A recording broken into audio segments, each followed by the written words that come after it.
Bueno, pues estamos en el módulo 7 de Aquila y Priscila, la predicación, arte, ciencia y don.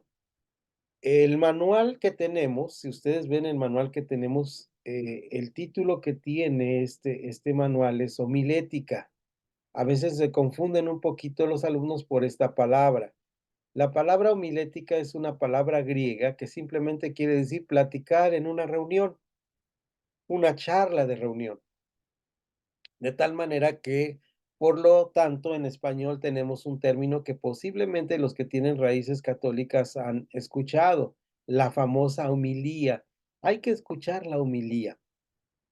Entonces, homilía es sinónimo eh, de predicación, ¿de acuerdo? Aquí vamos bien. Entonces, vamos a ir a la introducción de este manual. Ya que tengamos la introducción, ya nos vamos caminando sobre el manual. Déjenme poner mi pantalla electrónica para ir manejando aquí y ahí los veo y yo me veo. ¿De acuerdo? Los veo chiquitos, pero ahí no. La predicación, el arte de predicar. En nuestro manual que tenemos ahí nos dice que es un señor Shannon y un señor Edson Martín, que es el director del Instituto Aquila y Priscila a nivel mundial. Y en esta introducción nos dice, Pablo había predicado y llenado todo con el Evangelio de Cristo. Esto nos lo dice en Romanos, nomás lo mencionamos, no vamos a ir a la Biblia, vamos a ir ahorita más adelante en la introducción, déjenme subir un poquito la letra. En Romanos capítulo 15, 19. Al final de su vida le da el mismo encargo a Timoteo, en 2 Timoteo 4, 1 al 6. En esta carta a Timoteo, yo les voy a mandar en la semana un pequeño escrito que hice para mi conferencia, para mi organización de iglesias en la cual estoy, cuando di una conferencia sobre qué era predicar o cómo predicar. Y me basé en 2 Timoteo, donde me parece que hay un buen número de recomendaciones de cómo predicar adecuadamente. Así que ya verán ustedes estos versículos por ahí. Retomo toda la carta 2 Timoteo, que la leí en ese mes que di el curso, que iba a dar la conferencia, y hice un breve comentario sobre 2 Timoteo, que les voy a mandar. Déjenme hacer mis anotaciones importantes que tengo que enviarles. El escrito ya lo tengo ahí, pero se los voy a enviar para que ustedes lo puedan leer. El escrito que les voy a enviar no es necesario leerlo, pero si les es útil o tomar algunos párrafos de ahí y ser útil, pues está para el servicio de cualquiera. Y vamos entonces a ir a el siguiente, la siguiente pizarra, donde vamos a decir lo siguiente. El fundador del cristianismo fue a la vez el primero entre sus predicadores, pero fue anticipado por su precursor y seguidor, y seguido fue, mis ojos ya no, pero fue anticipado por su precursor y seguido de sus apóstoles. Es decir, ¿quién fue su precursor? Juan el apóstol, Juan el Bautista, y sus apóstoles también predicaron. Y en la predicación de estos, la proclamación y enseñanza de la palabra de Dios por medio del discurso público fue convertida en rasgo esencial y permanente de la religión cristiana. Eso dice el señor Dergan. Ok, vamos a ver esto que dice. El fundador del cristianismo es quien empieza a predicar la palabra. ¿De acuerdo? Vamos a ver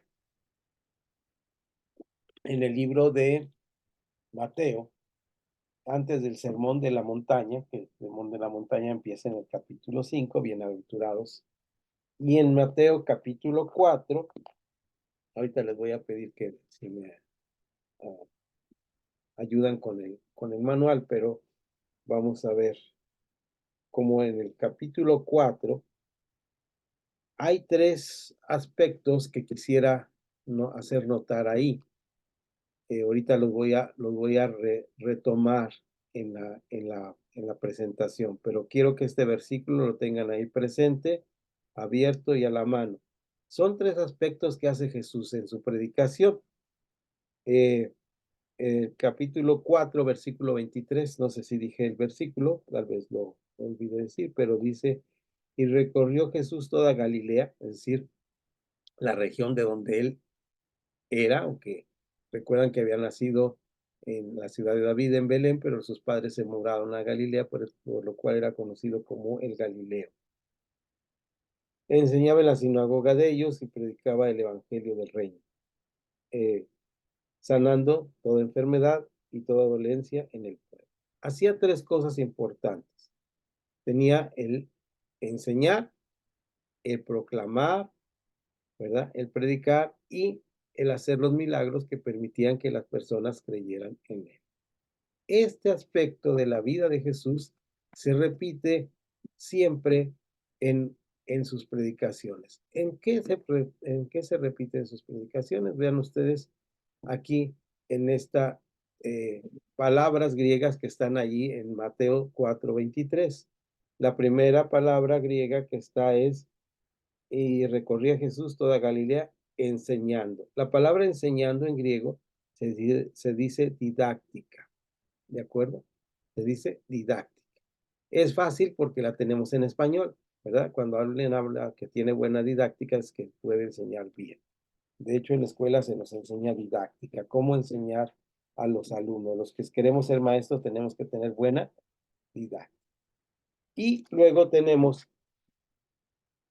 la siguiente palabra, que es la palabra querigma. Esta palabra querigma es una palabra que de alguna manera está súper relacionada con proclamar, proclamar. La palabra dice ahí que proclamaba. Fíjense bien ahí en el libro de Mateo capítulo 4, dice predicando. La palabra que dice ahí es predicando.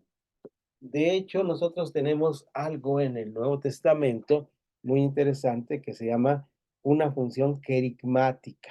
¿Qué es una función querigmática? De proclamar. Nosotros estamos llamados a enseñar la palabra y proclamar la palabra, ¿de acuerdo?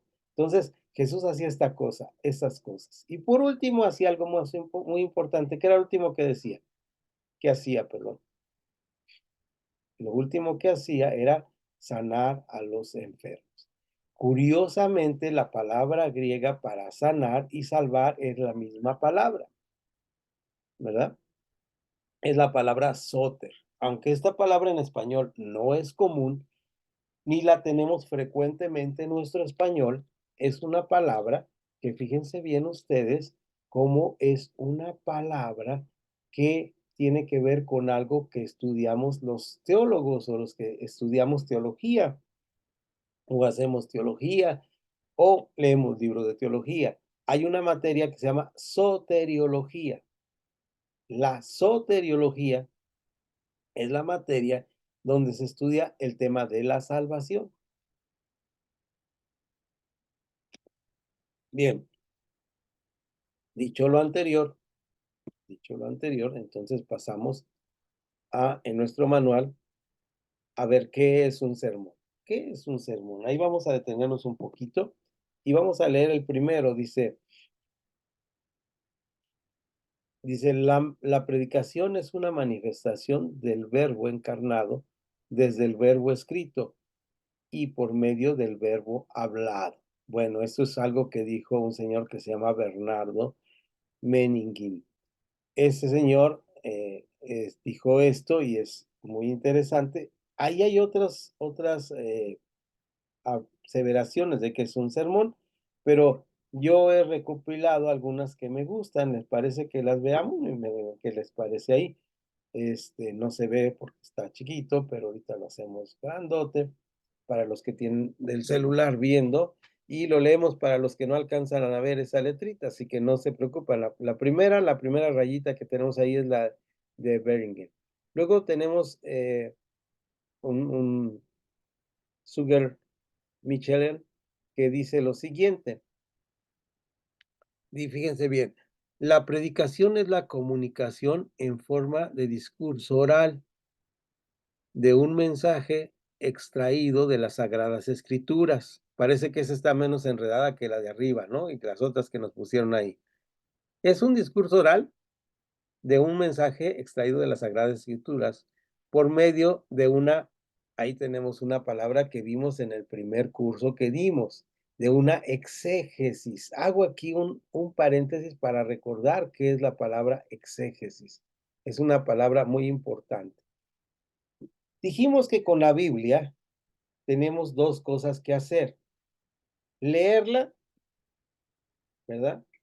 Leerla y entender qué decía la Biblia antes de que yo lo leyera. Eso se llama exégesis, es lo que originalmente quería decir la Biblia. Cuando hablamos de la palabra exégesis, tenemos que pensar qué es lo que dice la Biblia antes de que yo la leyera. Esa es una parte muy importante de la predicación. Es decir, yo puedo leer un texto y darle una interpretación. Esa interpretación no es exégesis, es esa interpretación. A esa interpretación se le llama hermenéutica, es decir, lo que el mensajero piensa de lo que dice, ¿verdad?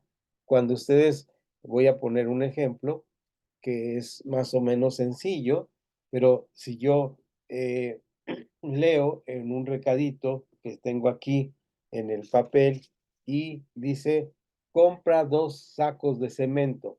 Es el mensaje, ¿verdad? Y yo lo leo. ¿Qué decía originalmente el, el papelito?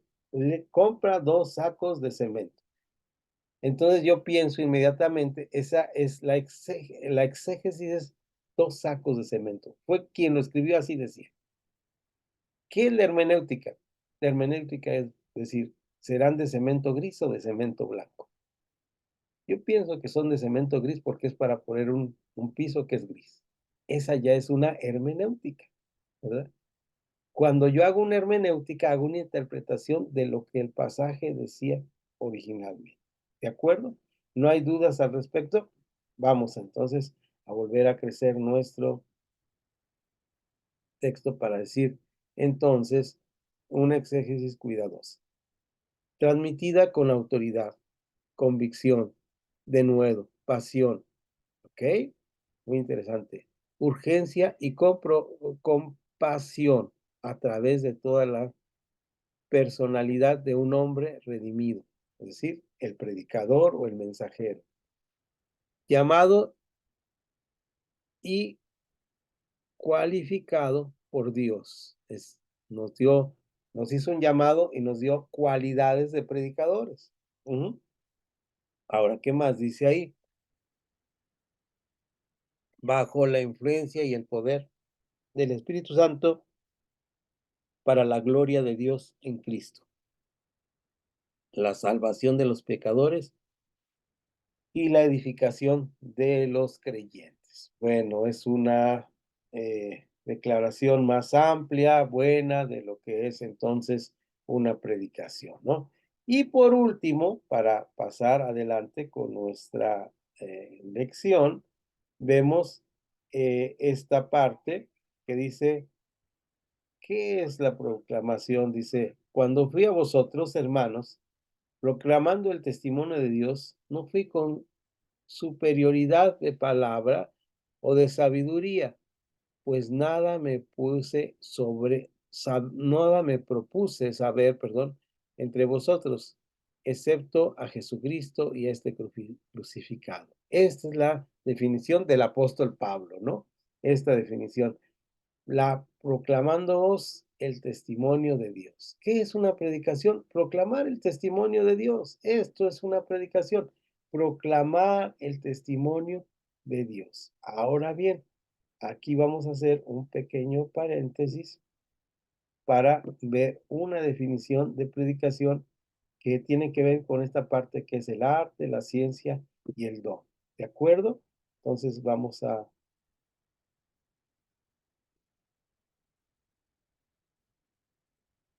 Ahí está. Regresó. Permítanme un segundo. Esto. Con el dolor de cabeza uno se vuelve medio lentito, pero ténganme paciencia, por favor, hermanos. Y aquí tenemos algo que les envié, un fragmento que se llama El arte de la predicación bíblica. Eh, Voy a tratar de ponerlo en perspectiva y leer un párrafito en su monitor porque no sé, no estoy seguro si se lo hice llegar también a Arturo y a Alicia. Me dicen, por favor, no los veo ahorita, pero ahorita me dicen si les hice llegar esto. Tengo abiertas varias ventanas. Permítanme. Ténganme un segundo de paciencia porque vamos a leer otra que no incluí ahí porque esto no lo había leído cuando hice esto, pero ahora que ya leí otro libro, pues ya puedo añadir algo más. Es un fragmentito interesante y este fragmentito interesante está. eh, Me van a decir ahí, ahorita los veo en su cuadrito, me van a decir si van a ver mi pantalla, por favor. Y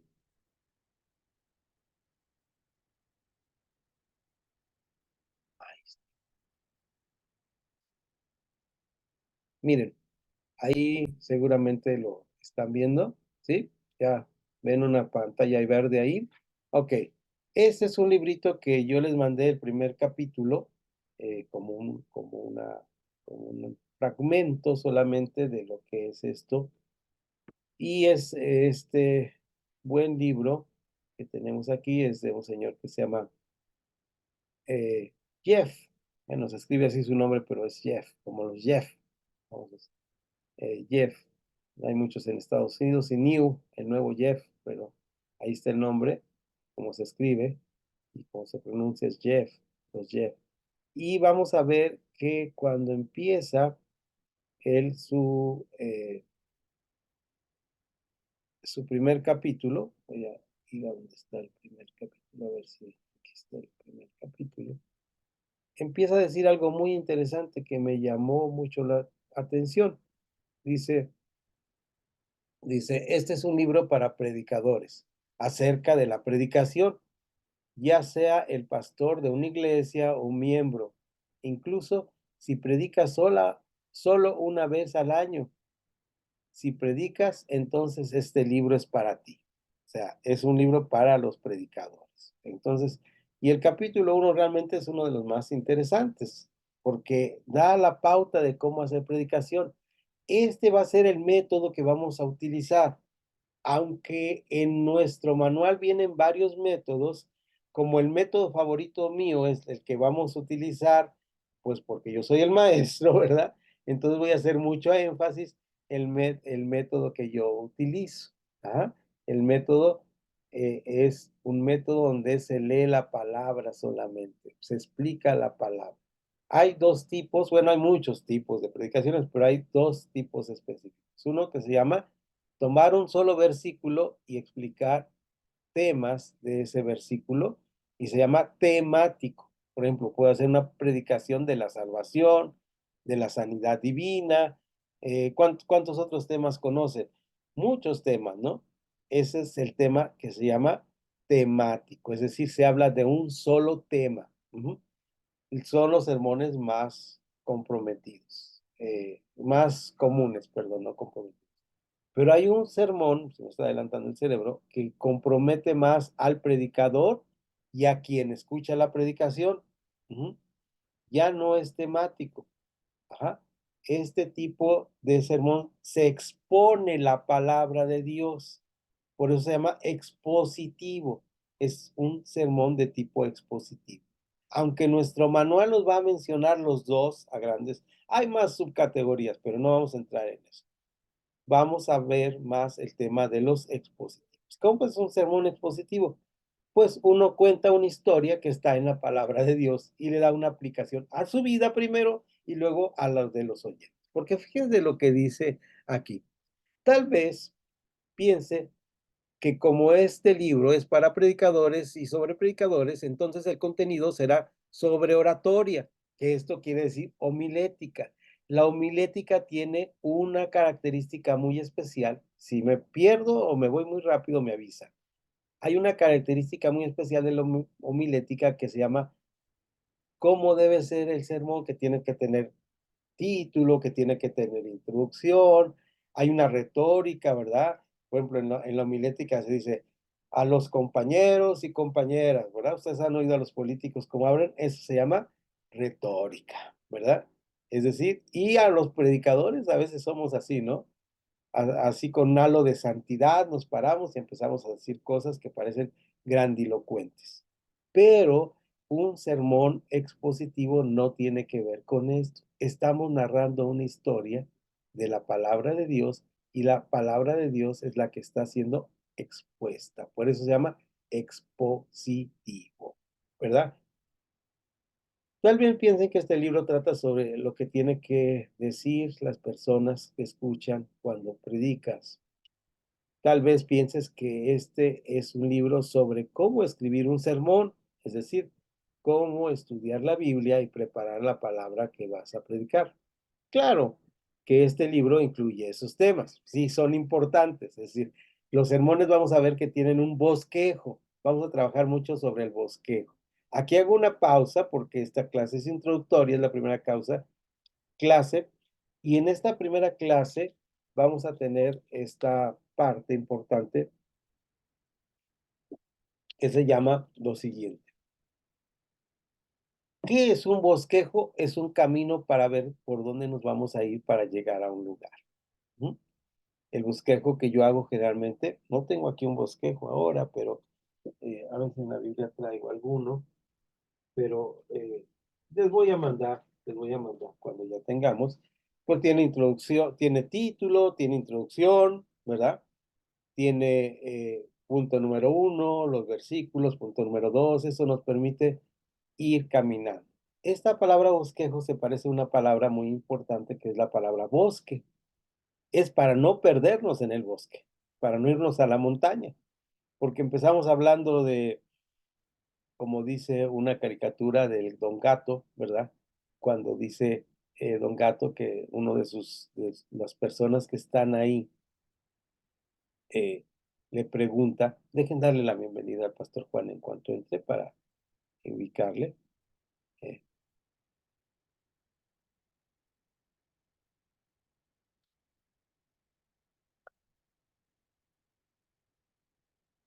Bienvenido, pastor Juan. Gracias, pastor. Gracias, pastor. Estamos viendo algo no del manual, sino de un librito que les mandé por la clase y estamos leyendo la parte que es el capítulo 1, ¿no? Entonces, ¿qué es un bosquejo? Un bosquejo es un lugar que nos permite no llegar, no y perdernos en el bosque e irnos para la montaña. Como les decía, hay un programa de caricaturas que veía cuando era niño y ahí salía un gatito, ¿verdad? Que hacía que un día le dicen, ¿qué estás leyendo? Y dice, estoy leyendo, dicen los arios de la lengua. ¿Y de qué trata el libro de Dicen los arios de la lengua? Ah, pues trata de, empieza con la historia de Adán y Eva y termina con una zurra que le dan a la zorra. Entonces uno entiende inmediatamente que lo que está leyendo es el diccionario de la lengua y está totalmente equivocado en eso. Es decir, empezó en un lado, no llevaba, no tenía pies ni patas lo que estaba leyendo, pues él le dio sentido, dice, no le entendí mucho, pero sé que empieza con la historia de Adán, ¿verdad?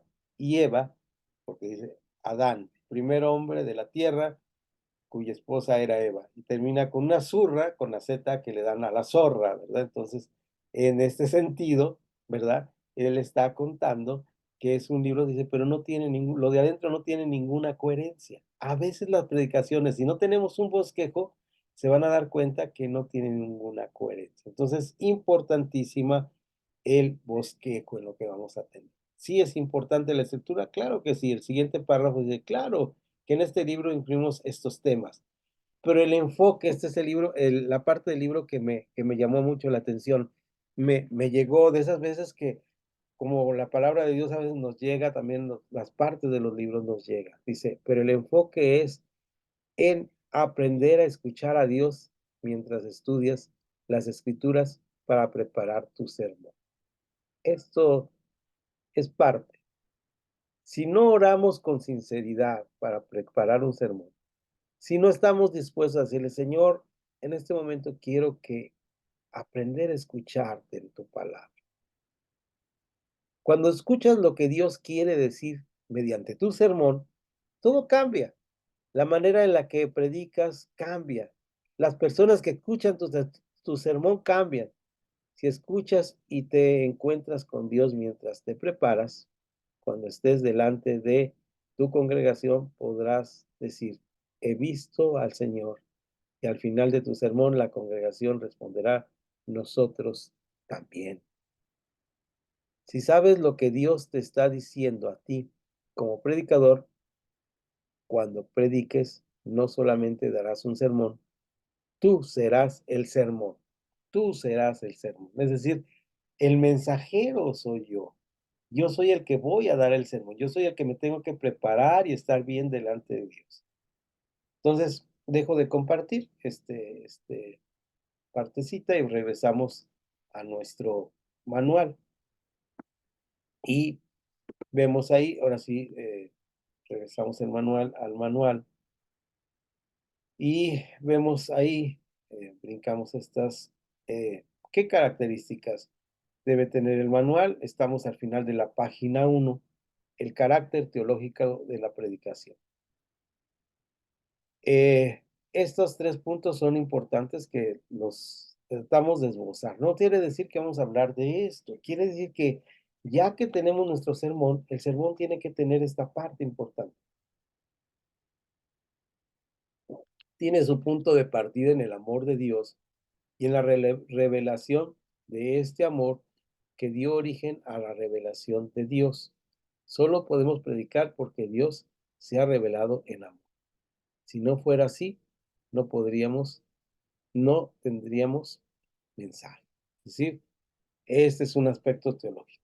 No es una charla, no es una plática bonita, no es una plática intelectual, no importa cuánto sé, no, no, el punto central es el punto de partida es el amor de Dios. Por amor y misericordia que me salvó a mí, ahora estoy en este momento de la vida dando una plática de lo que Dios me enseñó a lo largo de la predicación. Ya vamos a aprender a hacer bosquejos, ya vamos a ver cómo es un sermón expositivo y un sermón temático, pero sin este punto de partida teológico, es decir, parte del amor de Dios. Y en esta frase que vimos del Señor New, nuevo, vimos que es maravilloso poder hacerlo cuando tú te entregas al Señor y puedes dar la palabra. Como dice ahí en el escrito que vimos y en el libro que les mandé. Por ahí, por favor, Alicia me dice si lo mandé a tu esposo su WhatsApp, más al ratito en WhatsApp, si no se lo mandé para mandárselos, ¿no? Mandárselos también. Este es un buen punto de partida para nuestra predicación. Entonces vamos al número 2. Deriva su energía del poder de Dios. A veces pensamos que si grito mucho, que si brinco, que si voy al gimnasio y doy patadas, voy a tener un mejor resultado. No, la energía es del poder de Dios, ¿verdad? El mensaje solo será poderoso si el predicador es ungido de Dios. Ahora, puede ser predicador que da patadas o brincos, no importa, pero que también sea ungido de Dios, que no trate de sustituir esto con la unción del Señor.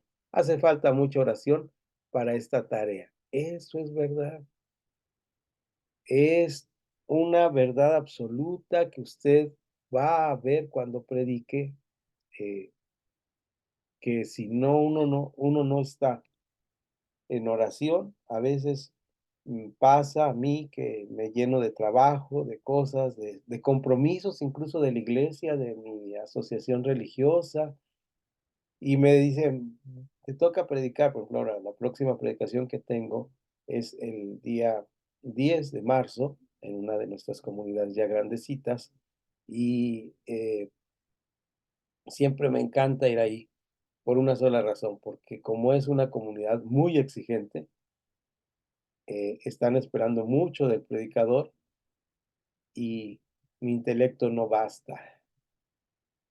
Ahí es cuando en ese momento la oración es la que me hace ir con esta actitud en el Espíritu Santo, ¿no?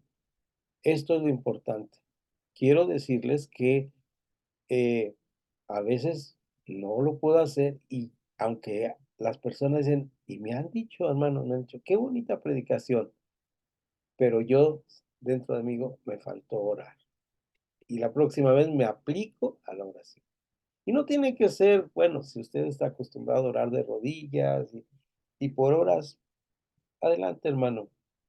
Miren, yo aquí en este lugarcito donde preparo, simplemente pongo mis manos así, cierro los ojos, aquí está la silla de Jesús, se las he presentado, y empiezo a hablar.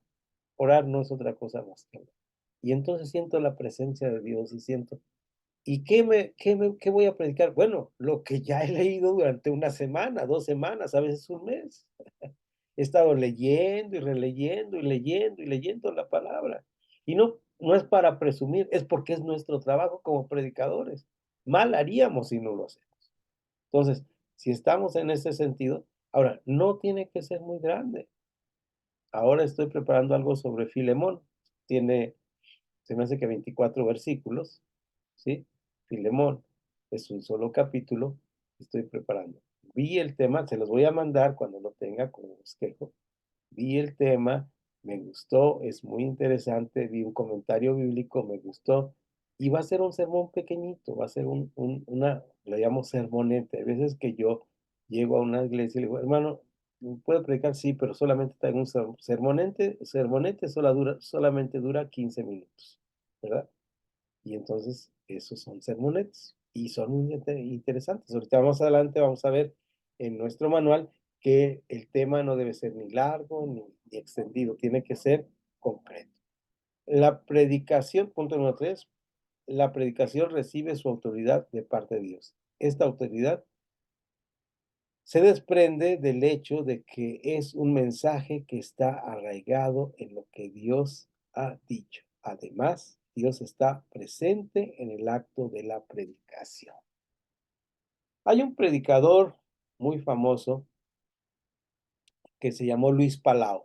Algunos viejitos lo recordarán, algunos lo mencionarán. Es el equivalente latinoamericano a Billy Graham. Y este Luis Palau, en un libro que tengo de predicación, da testimonio sobre la forma de predicar expositivamente, y él dice atinadamente, dice, qué barbaridad, cuántos años estuve predicando temático, pudiendo haber predicado expositivamente, es decir, la predicación expositiva da mucho crecimiento y exige más, exige algo más que una concordancia, exige algo más que ir a buscar la palabra amor en la concordancia y ver todos los versículos. Exige comprender y hacerle preguntas al texto. Ya lo veremos con calma. Bien, pero fíjense ustedes, ahí vamos a parar en la página 1, la página 1. Nos falta una más del aspecto teológico. Vamos a la página 2, perdón.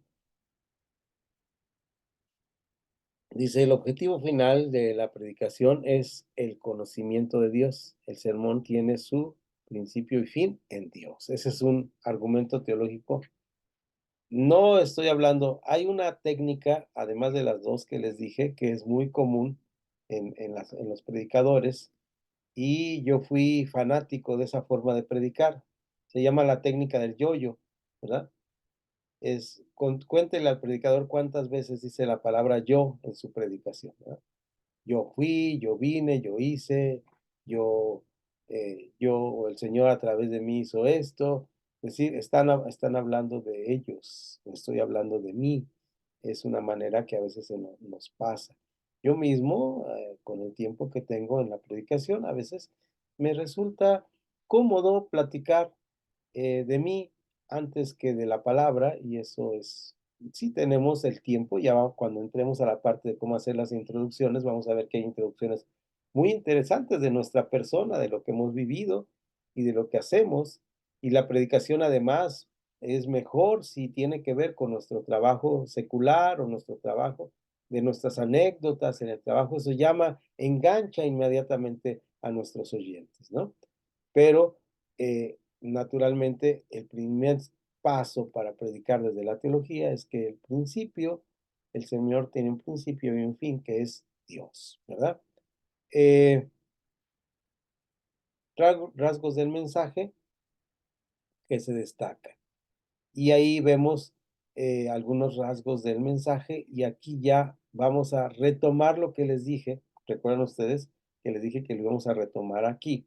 Dice, y quiero que ustedes vean que no nos vamos a ir tanto con el manual, vamos a ir brincándonos del manual y regresando en él para enriquecernos más y sobre todo porque no quiero que parezca que predicar es difícil. Cualquier persona puede predicar, lo dijo el autor eh, hace ratito, en lo que leímos, que dice que ya sea que me toque una vez en el año, una vez en la vida predicar, es necesario estar preparados para predicar. Porque la palabra predicar es lo que hacía el primer fundador del cristianismo, fue lo que hizo. Es una predicación, no una plática, ¿verdad? Charla formalizada. No voy a dar una plática, voy a dar una predicación. Es pregonar públicamente un mensaje.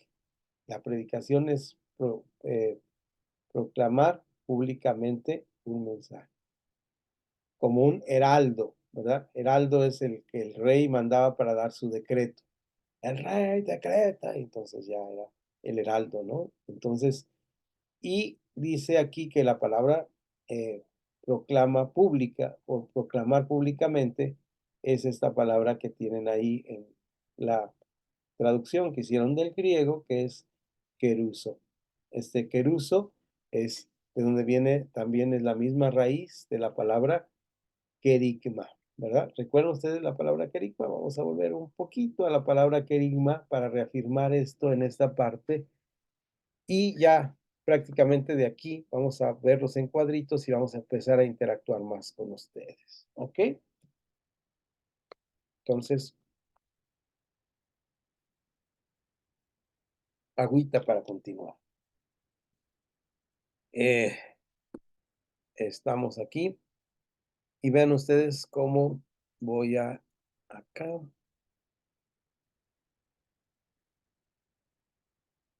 Y vamos, regresemos, por favor. Recuerdan que les dije que íbamos a ver un libro, el libro de Mateo, un versículo que en el capítulo 4 vamos a verlo nuevamente para subrayar estas palabras. Y después de todo lo que dijimos al principio va a tener más sentido.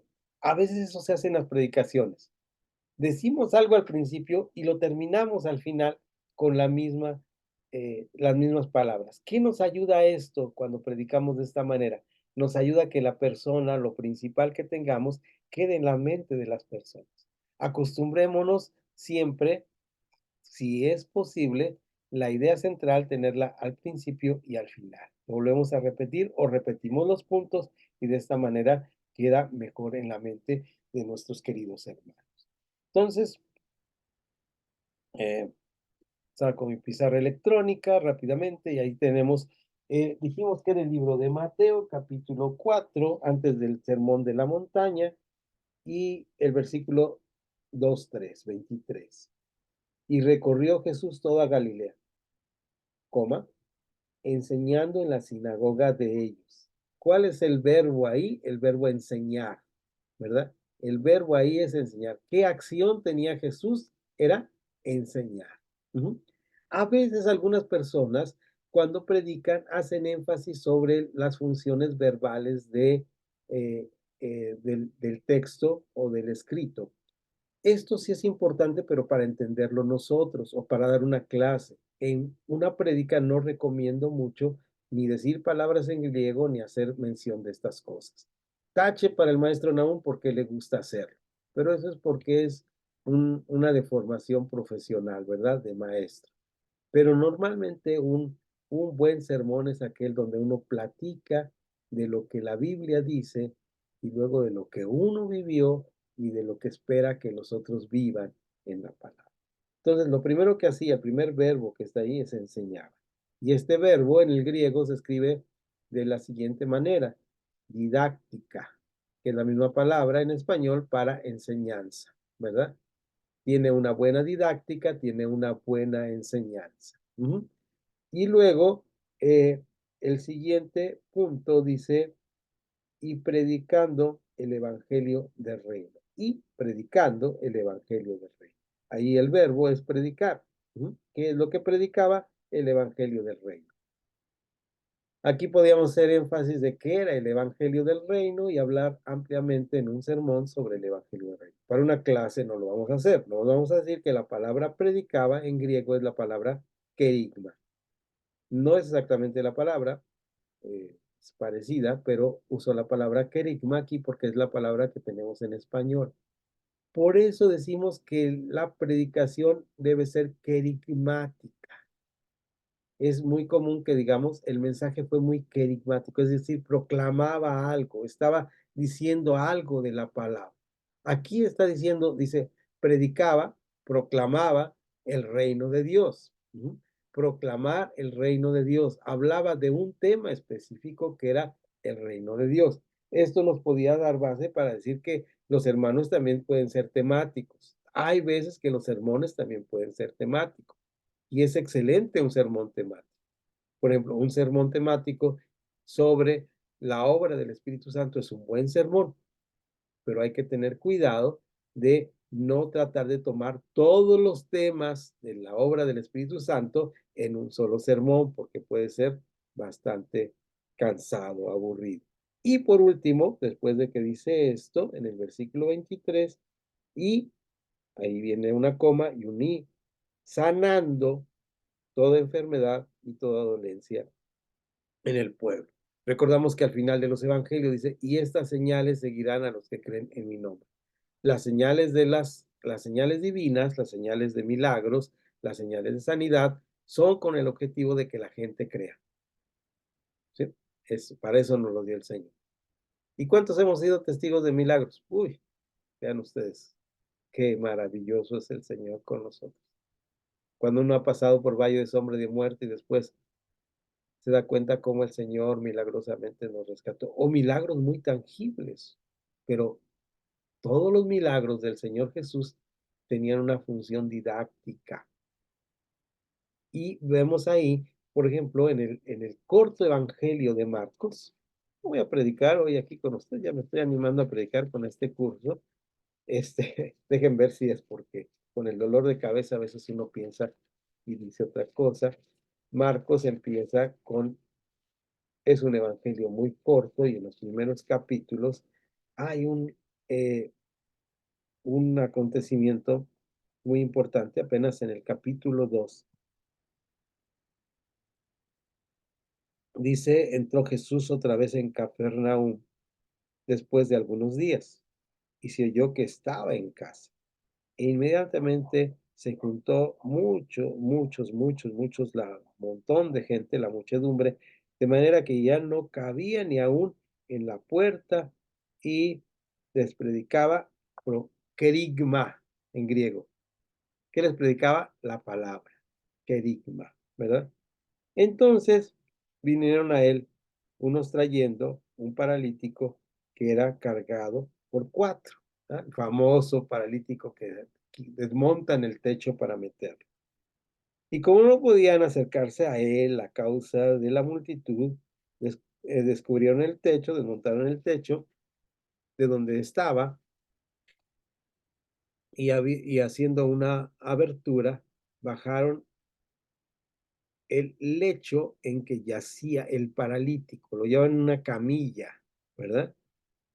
Al ver Jesús la fe de ellos, es decir, de los que los llevaban, al verla, dijo al paralítico, hijo, tus pecados son perdonados. La palabra aquí, perdonado, está hablando de salvación.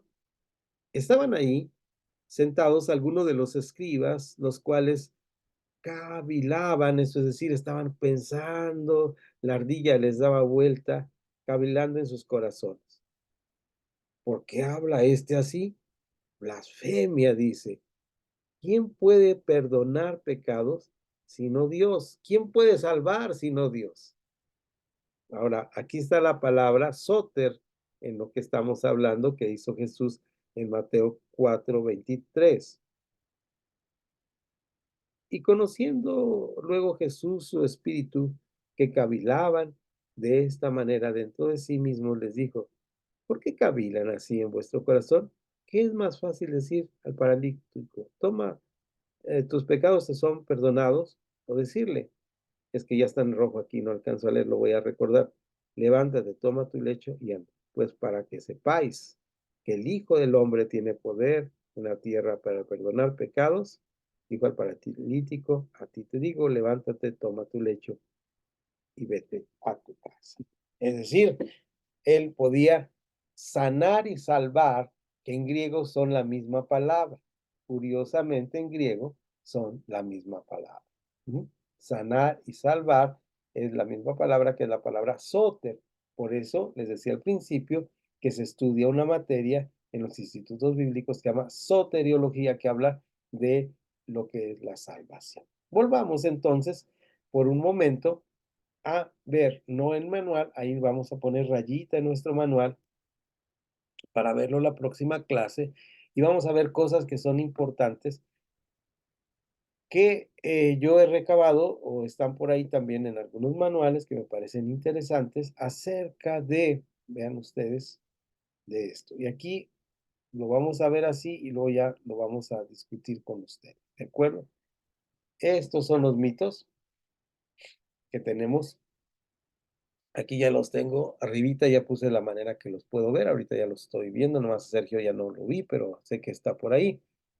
Cierra su cámara para tener mejor señal, está correcto. Y aquí ustedes me van a hacer una señita ahí con su mano, ¿qué piensan? Si este es un mito verdadero o no, ¿verdad? El mito número 1, se los leo por si está muy, muy chiquita la letra. Mito número 1, son cosas, mito quiere decir algo que no es cierto. ¿Qué dice? Los sermones deben ser breves porque la gente tiene cortos periodos de atención. ¿Qué piensan de esto? De este primer mito. A ver, vamos a verlo de esta manera, poderlos ver mejor. Vamos a cambiar. Ahí ya los veo. Adelante, ahí veo un dedito. ¿Qué piensan? Yo pienso que no exactamente, depende de lo que nos estás enseñando, qué tanto se haya estudiado, se tenga conocimiento del tema, con qué carisma o cuál era la palabra aquí con qué didáctica se esté dando. Claro, Todos estos puntos son importantes porque yo recuerdo que he pasado con mucha gente, no, no mucha gente, algunos predicadores que me puedo quedar 2 horas escuchándolos y uno de ellos recordarás al hermano Ochoa, sí. otro era el hermano Aarón de la Borda y son personas que escuchaban, ¿por qué? Porque ellos traían su preparación, pero también tenían esa didáctica, esa querigma y pues todo lo que se requería homiléticamente, hermenéuticamente, entonces Era- depende de eso también mucho. sí, sí. Ahora, es verdad lo que está diciendo la pastora José, y por eso estamos aquí. Es decir, no quiere decir que los alumnos o los feligreses o los que asisten a la iglesia no tienen capacidad de escuchar un sermón. Nosotros somos los que no tenemos capacidad de preparar un buen sermón que los atraiga y los tenga mantenidos, ¿de acuerdo? Ahora, si hay una razón pedagógica o didáctica que es muy importante, depende de los años de las personas hasta la edad madura, adulta, ya vamos a ver eso, que son aproximadamente los 50 años, es la capacidad de minutos que tenemos de poner atención, ¿sí? Quiere decir que un niño de 5 años, como mi nietecito, 5 minutos empieza a ser aburrido, ¿verdad? Una persona de 18 años, pues nos aguanta 15, 20 minutos, ¿verdad? Un adolescente, un joven de 25 años, pues aguanta los 25 minutos, ¿verdad? Una persona entre los 30 y 50 años perfectamente puede aguantar entre los 30 y 45 minutos. Si usted quiere predicar más de ese tiempo, también tiene que tomar en cuenta que tiene que ser muy hábil para tener, como decía la pastora, estos pastores que mencionó, por lo menos a Pastor David lo conocí bien y lo escuché predicar, y él tenía muchas tablas, mucho conocimiento y una buena didáctica, ¿verdad? Entonces, uno lo tenía esperando que dijera la siguiente frase, ¿no? Hay técnicas, ya les voy a enseñar algunas de ellas. Algunas de ellas son muy buenas, que uno se da cuenta. Una buena introducción atrae a la persona. Vamos a ver cómo la introducción nos ayuda mucho. Las pausas dramáticas, eso que el predicador se queda callado por unos minutos, ¿verdad? Hacer cosas en el escenario. Yo vi una vez que alguien predicó sobre, son herejías, no quiero que las hagan ustedes, por favor. No lo estoy diciendo como alguien que ya tenía la capacidad y el momento de hacerlas. Yo conocí a un predicador que estaba hablando de cuando Pedro estaba, era un sermón expositivo y estaba explicando cuando Pedro le dice al Señor Jesús, permite que yo vaya a ti, cuando está en la tormenta. Recuerdan ustedes que Jesús se queda orando en la montaña. Entonces, dice, permite que yo vaya a ti, que piensan que es como un fantasma, que es el Señor, y se permite que yo vaya a ti. Y dice, baja el pie. Entonces, dice, imagínense a Pedro bajando el pie. Dice, bueno, traía sandalias, ¿verdad? Pero yo traigo zapatos y se los empieza a desabrochar. Yo traigo calcetín y se empieza a quitar el calcetín, ¿no? Y se sienta en la orilla de, era una plataforma, se sienta en la orilla de la plataforma, se pone a quitar. Dice, lo bueno que aquí está el bautisterio, teníamos un bautisterio en la iglesia destapado, ¿verdad? Y aquí hay agua, así que puedo hacer esta ilustración. Entonces empieza a quitar, ya con el descalzo, ¿verdad? Entonces los que estaban dormidos, pues despertaron. El que estaba bien dormido, pues le dieron un codazo, ¿no? Para que le diga, a ver, ¿qué está pasando ahí? Y entonces dice, cuando va a meter el pie en el agua y hace la simulación de que sí va a meter el pie en el agua, imagínense que mete usted en el pie en el agua y que se hunde. Como me pasa ahorita, mejor no lo hago, ¿no? Y entonces ya, pues ya se sentó, se puso calcetín, se puso, yo pensé que iba a seguir predicando sin zapato, pero ahí ya esa buena introducción que tuvo, platicando el momento, le dio la oportunidad de que todos los demás momentos de la predicación de ahí en adelante, pues estábamos así, ¿no? En la filo de nuestra silla, esperando a ver qué iba a pasar, ¿ya? Yo conozco un predicador que no sé si en el cuerpo o en el espíritu, no lo sé, como dice Pablo, pero un día rompió, y es la segunda vez que lo hace, rompió un billete de 500, ¿no? De 200, no me acuerdo, para hablar del valor del dinero. Voy a esa iglesia todavía y me dicen, hermano, ¿cuál va a ser su ilustración ahora? ¿Verdad? Porque esa fue mi ilustración de entrada, ¿verdad? Entonces todos estaban ahí esperando y pues luego pegué el billetito, ¿no? Entonces, y en la segunda vez que lo hice, pedí un billete prestado de alguien porque no traía, olvidé el billete, ya ves que ahora solamente uno anda con tarjeta y le dije a la persona pues, que sea de baja denominación y ahorita te pido prestado para regresártelo ya que hice la ilustración. Y me dice la hermana, no, así déjeme, lo voy a guardar en mi Biblia de recuerdo para recordar su predicación, ¿no? Entonces, son cosas que uno va aprendiendo y que le permiten a uno extenderse un poquito más de tiempo, ¿no? El mismo reto de dar una clase en Zoom de 2 horas, pues es trabajoso, ¿no? En este momento, eh, por eso hay que tener más interacción. Entonces, gracias por la participación del primer mito. Ya lo aclaramos y vimos que tiene razón, pero hay que tener cuidado. ¿Alguna otra participación de alguien más?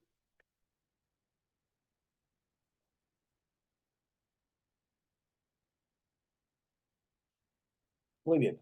Pastor, Sí, pastor. Sí, adelante, adelante, Jorge. tenemos que leer el libro completo, pastor. No, no, en el libro que les mandé no hay que leerlo. Es Ah, bueno. para, es que gracias, Connie, buena aclaración. Los libros que les mande no son parte del curso, son por si en algún momento yo tomo de ahí algo y quieren como seguir leyendo adelante. El libro que les mandé, específicamente el libro que les mandé, fíjense bien, solamente es un capítulo. Yo lo leí esta tarde, se tarda unos 20 minutos, 15 minutos en leerlo, voz, en voz alta, yo lo leí en voz alta, y yo pido unos 12 minutos en voz baja. Entonces es para que si ustedes tienen ahí un ratito lo lean, no tienen que leerlo. Yo a veces me dan cosas para leer que son por obligación de la escuela y sí da mucha flojera leer. Me dan unas cositas así para leer, ¿no? Entonces, eso sí que da flojera. Pero sí sirve para poderlo leer, ¿no? Sí, sí, claro, Connie, no es obligación, es un Ah, material extra para que ustedes lo disfruten, ¿verdad? Igual el material que les voy a mandar de la charla que di, eh, es un escrito. Yo normalmente cuando me invitan a una charla hago el escrito completo. Entonces, no es necesario para hacer un sermón hacer un escrito, ¿eh? Naturalmente, no me vean así, ¿verdad? Entonces, ahí estamos aprendiendo a hacerlo. Este, y vamos al siguiente, por favor. Vamos al siguiente. No sé si el tiempo me está comiendo, pero a ver, paciencia, porque ahí está.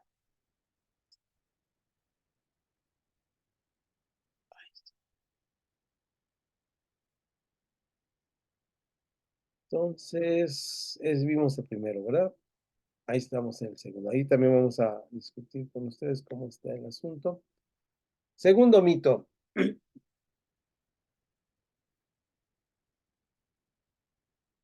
Las predicaciones, lo voy a explicar un poquito. Las predicaciones, una predicación clara o la predicación clara es una predicación diluida, es decir, que no toquemos temas profundos, para que hablemos así bien suavecito. ¿Qué piensan de esto? Cuéntenme. Que una predicación clara es una muy sencilla que, que entienda cualquier persona. ¿Qué piensan de este? Una predicación eh, clara es una predicación diluida.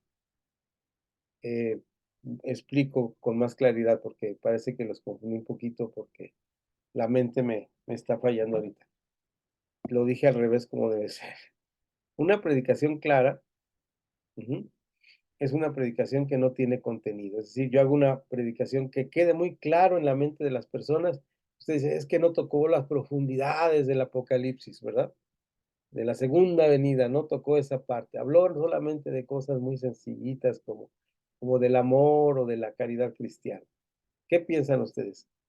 ¿Realmente una predicación clara no sirve, no tiene valor, está diluida o tiene algún valor? Adelante, por favor, Elvia. Adelante, Elvia.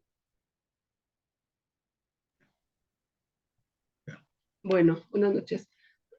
Yo pienso que una predicación, mientras esté basada en la palabra de Dios, lleva un mensaje, siempre, siempre un mensaje, y aunque sea muy sencillo o muy diluido, como dice ahí, siempre va a ser y va a dar el mensaje y va a tocar a la persona que tenga que tocar, y pues la palabra dice que nunca vuelve vacía, Así, siempre hace el fin por el propósito por el cual fue escrita, ¿no? Eso pienso. así es, hermana. Y no hay mayor gozo en mi vida cristiana que estar con una persona que en la sencillez de su pensamiento, por el Espíritu Santo habla a mi corazón. ¿No? No, fue clara y sencilla. No dijo muchas palabras, pero la palabra es ahí lo eficaz, ¿verdad? Entonces, eso que dijo Silvia es ciertísimo. Vamos al siguiente punto. Sigamos bien a nuestro final. Eh, mito 3.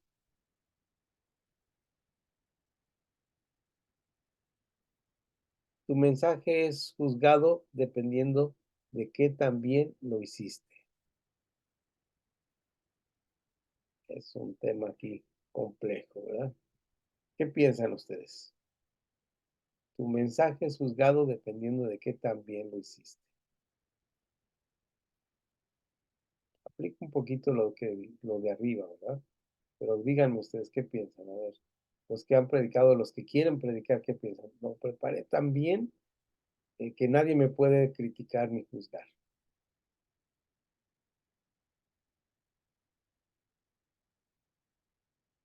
Los tengo chiquitos, no veo si alguien. Ahí creo que vi una mano, pero no estaba tan seguro. Es un mito, ¿saben por qué? Porque de cualquier manera, lo preparemos bien o lo preparemos mal, vamos a ser juzgados eh, si lo hacemos bien o lo hacemos mal. No nos tenemos que preocupar por ese, es un mito.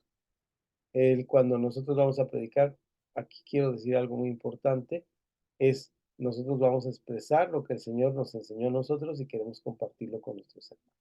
¿De acuerdo? Entonces, cuando ustedes lo inviten a predicar, no diga, ay, me voy a meter en, ¿cómo le hago para estudiar este tema? Yo no sé si voy a decir una herejía. Lo que nos ha pasado, ¿eh? Nos ha pasado de repente.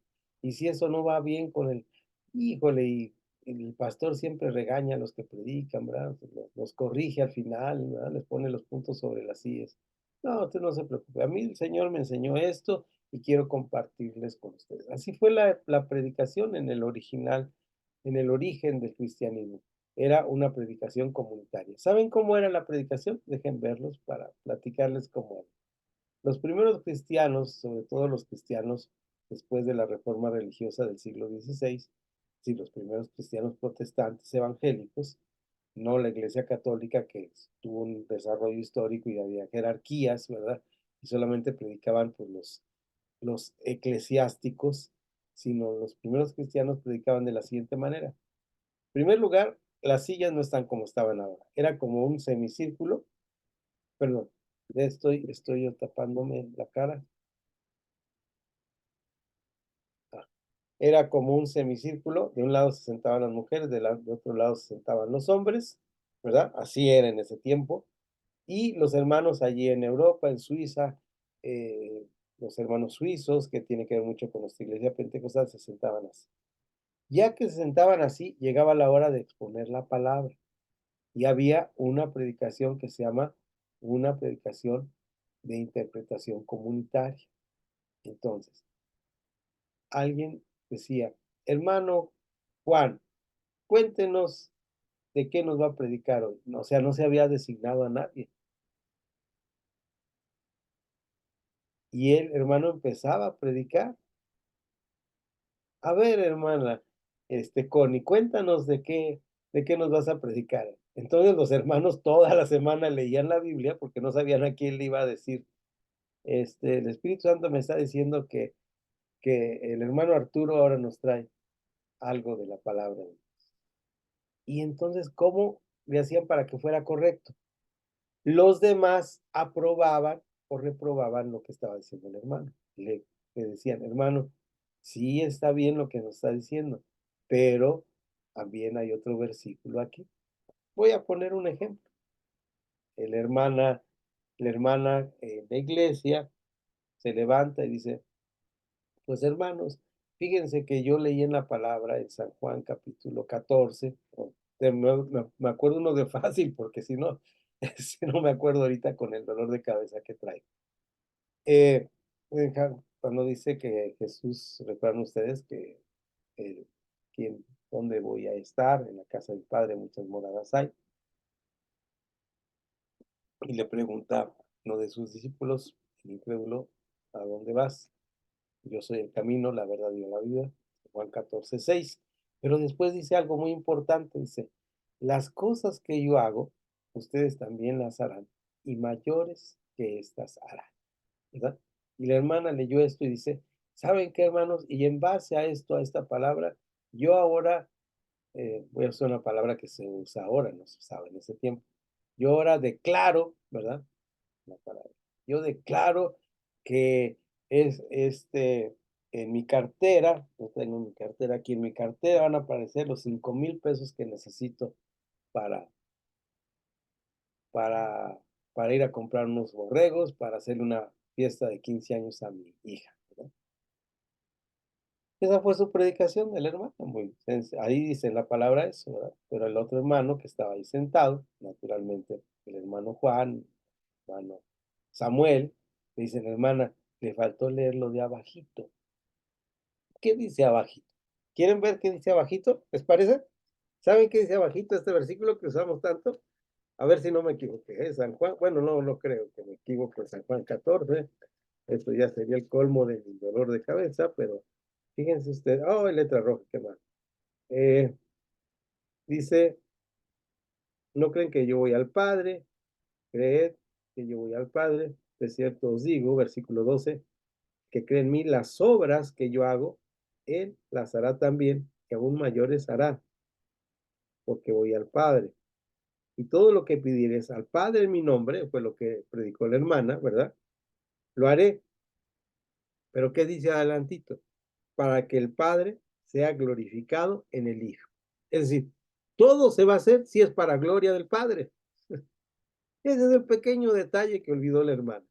No era para hacerle la fiesta a su hija de 15 años, sino para gloria del Padre. Entonces, el pastor Juan, el pastor Samuel, el pastor Arturo, iban a decirle, a ver, pero ya le hice aquí que es para gloria del Padre. ¿Qué es gloria? Mostrar el brillo de Dios en mi vida, ¿verdad? Dice, estas obras seguirán estas señales seguirán a los que creen en mi nombre. ¿Para qué? Para que los gentiles creyeran. Todos los milagros de Jesús fueron de alguna manera enseñanzas. Todos los milagros de Jesús fueron enseñanzas. No recuerdo ahora el pasaje, lo podría citar de memoria antes. Ahora ya a mi edad ya no lo puedo citar, pero está Jesús ahí y sus discípulos le preguntan algo importante. ¿Quién pecó, este o sus padres, para que él estuviera en esta condición? Ni este ni sus padres pecaron, sino para que la gloria de Dios sea manifestada. Todos los mensajes son parábolas y son pedagógicos, ¿no? Entonces, ahí está este punto de esto que estamos viendo. Sigamos adelante, perdón por que no me veían dónde ponía las manos. Yo dije, ¿por qué están así como viendo? Mito número 4 y llegamos a la media. Bien. La predicación bíblica no le llega a los que no son creyentes. Este es un clásico, ¿no? Porque este es un clásico porque dice, no, pues es que si predicamos así mucho de Biblia, no vamos a convertir a los inconversos, ¿no? Sí han oído esta parte. Es decir, tenemos que hablar de fútbol, de Netflix, tenemos que hablar de las cosas de la política, ahora vamos a estar un año de política, ¿verdad? Porque eso sí va a convencer a las personas. No, hermanos, de alguna manera, como medios de introducción, como medios de aplicación, como medios de ejemplo, podemos usar el que nosotros queramos, pero las gentes se convencen con el poder de la palabra. No tengamos miedo en hablar la palabra constantemente en nuestros sermones. Bien, me estoy yendo un poquito más rápido, pero creo que si hay alguna duda, algún comentario, por favor díganmelo. El siguiente sí, cuéntenme este asunto. Debe imitar a tus predicadores favoritos. Debes imitar a tus predicadores favoritos. Yo quiero confesar que en algún momento yo escuché a un hermano que me gustó cómo predicaba y de repente me di cuenta que estaba cayendo en el problema de predicar como él predicaba, ¿no? Entonces, no es que sea malo, pero no se trata de esto. Uno tiene su propio estilo y su propia manera. ¿Alguien ha visto a alguien así que le pase o le ha pasado alguna vez en la vida esto? Cuéntenme. ¿Sí? A ver, ahí dice Sergio que sí. Cuéntanos, Sergio, déjame quitarlo para verte bien. Sí, me tocó ver fui primero a un estudio para las reuniones de casa por casa. ¿Mm? Y el pastor que nos daba el estudio, se me quedó muy grabada su voz, su expresión, muy bien grabada. Y en la iglesia donde yo estaba antes, llegó uno que estaba en la iglesia con él y igualito que él hablaba. Las expresiones igualitas. Entonces le dije a otro hermano que habíamos ido al curso, digo, mira cómo ves. Dice, oye, sí, nos volteamos, no lo vemos a él, pero escuchamos su voz, igualito que el pastor que nos dio las clases, él lo imitó, me tocó ver eso, y Sí, sí imitó a su pastor. sí, entonces, sí es una parte que tenemos que tener cuidado aquí, ¿verdad? Eh, no debemos imitar a nuestro, a nuestro predicador favorito, ¿verdad? Entonces, sí, o los sermones, a mí no me ha tocado, pero me han contado, eso sí, no estoy diciendo que es chisme, sino me han contado así, no sé si sea verdad, que dicen, es que el hermano predicó en lo que salió en el, ¿se acuerdan que hay un programa de televisión, un canal de televisión? No lo sé, nunca lo he visto, se llama Enlace o no sé si aún existía hace unos años, y alguien me comentó alguna vez, es que el hermano predicó el mismo sermón con unos puntos de enlace, ¿no? Entonces, pues uno toma el riesgo. ¿Qué quiere decir eso? No es que sea malo. Yo creo que si en algún momento alguien hace eso, está bien. La palabra, yo estoy seguro que va a tener su impacto porque es la palabra, ¿no? Eh, y aquí vamos a tocar, me quedan algunos puntos, pero me estoy recordando que voy a meter uno que metí la vez que di la clase, que fue interesante. Y esto es interesante porque pasó en una de nuestras iglesias, pero eh, no debemos imitar, ¿verdad? Ni debemos cambiar nuestra manera, pero si lo hacemos, está bien que lo hagamos, está bien que lo hagamos de vez en cuando, si se nos pega de vecinos, con más de vivir juntos, decía mi abuela, cuánto más era la palabra, pero usaba el español antiguo, más. Entonces, eh, pues a veces se parece un poquito uno como habla como el pastor, como la pastora, las frases en la iglesia, eso está bien, no es criticable, pero no debemos caer en ese punto. ¿Por qué? Porque yo voy a hablar de mi personalidad. ¿Recuerdan ustedes que decía el mensaje del hermano, del librito que empezamos a leer? Interesante, ¿no? Es mi comunión con Dios, el mensaje. Y por último, vamos a quitar la pizarra electrónica. Ya los otros puntitos, yo creo que no los vamos a... eh, no, bueno, rápidamente los leo para darles el testimonio último. Una planificación detallada elimina el Espíritu Santo. ¿Cómo ven ustedes? O sea, si soy muy meticuloso, elimino al Espíritu Santo. ¿Qué piensan?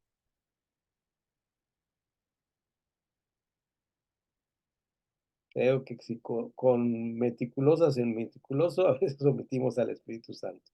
Qué maravilloso es cuando en un, en un, en un culto, en un servicio, me ha pasado en la iglesia del pastor Samuel, cuando me ha invitado a predicar, que no nos ponemos de acuerdo con quién va a dirigir los cantos, pero se ve la guianza el hilo conductor del Espíritu Santo en todo esto, ¿no? Eso es bueno. Y por último, la predicación profunda tiene que ser muy larga. Tampoco es verdad. Cuando hablo de temas profundos, tengo que administrarlo de tal manera que la gente lo entienda. Este ejemplo que doy es muy importante. Usted tiene un pastel, llega a la fiesta de su niño, de su nieto, tiene un pastel delante de usted y usted voltea y ve cuántos niños tiene y ya sabe, las mamás saben cómo deben partir el pastel, ¿no es cierto, hermanas? Así es, ¿verdad? Entonces uno va a predicar, ve a la congregación, ve cuántos se pasaron cantando los de la alabanza y dice, tengo que predicar de esta manera para que partiera el pastel y repartir a cada uno el pastel. Bien, quito mi pizarra electrónica para que me vean. Y ahí, gracias hermanos por su paciencia ante mi invalidez pequeña del pequeño dolor de cabeza que tengo aquí está, y en los ojos. Es algo que esperamos que pronto pase. Y pues les pido que terminemos con esta actitud. Recuerden que en la primera clase casi siempre oramos por el curso y todo esto, pero antes quiero hacer esta pregunta. ¿Por qué se hizo en una iglesia donde yo asistía? La iglesia donde asistía un predicador bueno, y este predicador bueno convirtió a muchas gentes, pero luego se apartó del Señor. ¿Su predicación era válida o no era válida? ¿Qué piensan? En su momento, yo ¿Qué? pienso eso. Usted piensa eso. Pues muy bien, sí, buena forma de pensar. En su momento estaba con el Señor, luego no quiso seguir al Señor. ¿Qué más podemos decir?